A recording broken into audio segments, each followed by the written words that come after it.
Este episodio lo vamos a dedicar a tratar los patrimonios protegidos,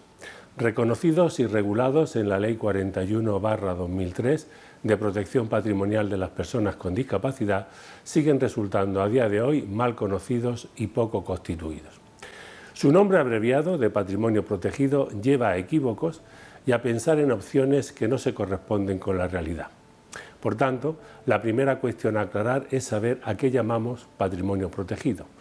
Y con este nombre denominamos a aquel conjunto de bienes destinados a satisfacer las necesidades vitales de una persona con discapacidad y bajo una administración independiente de las vicisitudes personales del beneficiario del patrimonio. Por tanto, tenemos, primer término, un conjunto de bienes destinados a un fin concreto, pero sin que esto suponga que dichos bienes quedan sustraídos del tráfico jurídico en el sentido de que ya no podrán ser, por ejemplo, embargados.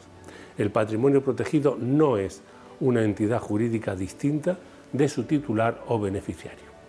En segundo lugar, su administración, y esto sí que es la nota fundamental, corresponde a un administrador que se convierte en representante del beneficiario en todo lo que concierne a dicho patrimonio y no precisa de concurso de quienes puedan prestar apoyo a la persona con discapacidad. Se protege así al patrimonio al no hacer depender a su administrador de las vicisitudes de la persona discapacitada. La aportación de bienes a este patrimonio protegido, el legislador ha querido favorecerla mediante la aplicación de beneficios fiscales, fundamentalmente mediante la reducción en la base imponible de las aportaciones que a dichos patrimonios se realicen. Por esta vía se ha conseguido que realmente las familias con algún miembro con discapacidad puedan fiscalmente desgravarse la práctica totalidad de las cantidades destinadas a sufragar los gastos de los apoyos que reciba el beneficiario del patrimonio. Es más, solamente mediante la constitución de un patrimonio protegido se puede conseguir hoy día dicha ventaja fiscal. También la Ley 8/2021 ha modificado a la Ley 41/2003 en lo que concierne al patrimonio protegido, para ser fiel a los postulados de aquella. Veamos cómo ha quedado la regulación de esta institución. Primero, la regulación del patrimonio protegido queda sometida a la Ley 41/2003, que se aplica de forma preferente a lo dispuesto en el Código Civil. Segundo, el beneficiario del patrimonio protegido será siempre, de forma exclusiva, una persona con discapacidad y, conforme a la Ley 41/2003, únicamente tendrán la consideración de personas con discapacidad las siguientes: las que presenten una discapacidad psíquica igual o superior al 33% y las que presenten una discapacidad física o sensorial igual o superior al 65%. Tercero, las personas que pueden constituir un patrimonio protegido son las siguientes. En primer lugar, la propia persona con discapacidad beneficiaria. En segundo término, quienes presten apoyo a las personas con discapacidad. En tercer lugar, la persona comisaria o titular de la fiducia sucesoria cuando está prevista en la legislación civil autorizada al respecto por el constituyente de la misma. Y por último, y en general, cualquier persona con interés legítimo podrá solicitar de la persona con discapacidad, con el apoyo que requiera, la constitución de un patrimonio protegido, ofreciendo al mismo tiempo una aportación de bienes y derechos adecuados, suficientes para ese fin. En cuarto lugar, podemos decir que se constituyen en documento público o resolución judicial que debe tener el siguiente contenido mínimo: inventario de bienes y derechos que inicialmente constituyen el patrimonio protegido, la determinación de las reglas de administración y fiscalización, incluyendo los procedimientos de designación de las personas que hayan de integrar el órgano de administración, y cualquier otra disposición que se considere oportuna respecto a la administración o conservación del patrimonio protegido. Como quinta nota, lo característico antes y ahora del patrimonio protegido eran y son sus normas de administración, que suponen, como ya hemos visto, una normativa de preferente aplicación respecto de la legislación civil ordinaria. Y ahora su normativa es la siguiente: si el constituyente del patrimonio protegido es el propio beneficiario, su administración se sujetará a las reglas establecidas en el documento público de constitución. En los demás casos, esto es, cuando el constituyente no sea el propio beneficiario, las reglas de administración quedarán sujetas a lo dispuesto en el documento público de constitución o aportación, pudiendo establecer los apoyos o salvaguardas que se consideren convenientes.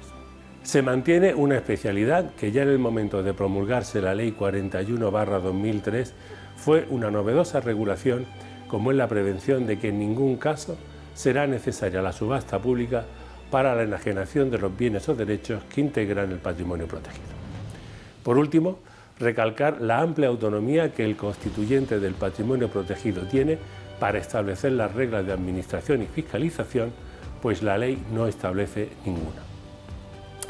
No se considerarán, es otra de sus notas, actos de disposición el gasto de dinero y el consumo de bienes fungibles integrados en el patrimonio protegido,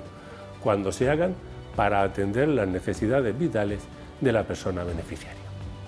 En séptimo lugar, podemos decir que todos los bienes y derechos que integran el patrimonio protegido, así como sus frutos, rendimientos o productos, deberán destinarse a la satisfacción de las necesidades vitales de su beneficiario o al mantenimiento de la productividad del mismo. En octavo lugar, solo pueden ser administradores las personas o entidades que puedan ser curadores conforme a la legislación civil común o derecho civil foral o especial. En noveno lugar, tenemos que recordar que la Ley 8/2021 ha introducido una modificación que puede hacer más atractiva aún la constitución de un patrimonio protegido, y es la facultad que confiere a los constituyentes o administradores del patrimonio protegido para instar al Ministerio Fiscal que solicite de la autoridad judicial competente la excepción de la autorización judicial en determinados supuestos, en atención a la composición del patrimonio, las circunstancias personales de su beneficiario, las necesidades derivadas de su discapacidad, la solvencia del administrador o cualquier otra circunstancia de análoga naturaleza. En décimo lugar, hay que recordar que es el Ministerio Fiscal la autoridad a la que corresponde la supervisión de la administración del patrimonio protegido. Junto a la especialidad en la regulación normativa, el patrimonio protegido ofrece una serie de ventajas fiscales que no deben ignorarse a la hora de plantearse la constitución y desarrollo del mismo. Permite la reducción de la base imponible del aportante de las aportaciones realizadas, que podrán ser dinerarias o no dinerarias, con el límite máximo de 10.000 euros anuales, y el conjunto de las reducciones practicadas por todas las personas que efectúen aportaciones a un mismo patrimonio protegido no podrán exceder de 24.250 euros anuales. Las personas que pueden beneficiarse de dicha reducción son los parientes del beneficiario del patrimonio protegido hasta el tercer grado de consanguinidad en línea recta o colateral, es decir, bisabuelos, abuelos, padres, hermanos, hijos, nietos, tíos y sobrinos, así como el cónyuge del beneficiario o si se tiene a cargo una persona con discapacidad acogida o tutelada, hoy curatela representativa. En cuanto al tratamiento fiscal de las aportaciones recibidas para el contribuyente con discapacidad, hemos de recordar que dichas aportaciones generan rendimientos del trabajo en los siguientes términos. En primer lugar, cuando los aportantes son contribuyentes del IRPF, tendrá la consideración de rendimiento del trabajo hasta el importe de 10.000 euros anuales por cada aportante y 24.250 euros anuales en conjunto. En segundo lugar, cuando los aportantes son contribuyentes del impuesto de sociedades, tendrá la consideración de rendimiento del trabajo siempre que haya sido gasto deducible en el impuesto sobre sociedades con el límite de 10.000 euros anuales, siendo este límite independiente de los anteriores. Estos rendimientos del trabajo están exentos hasta un importe máximo anual de 3 veces el IPREM. No estará sujeta al impuesto sobre sucesiones y donaciones la parte de las aportaciones que tengan para el perceptor la consideración de rendimiento del trabajo.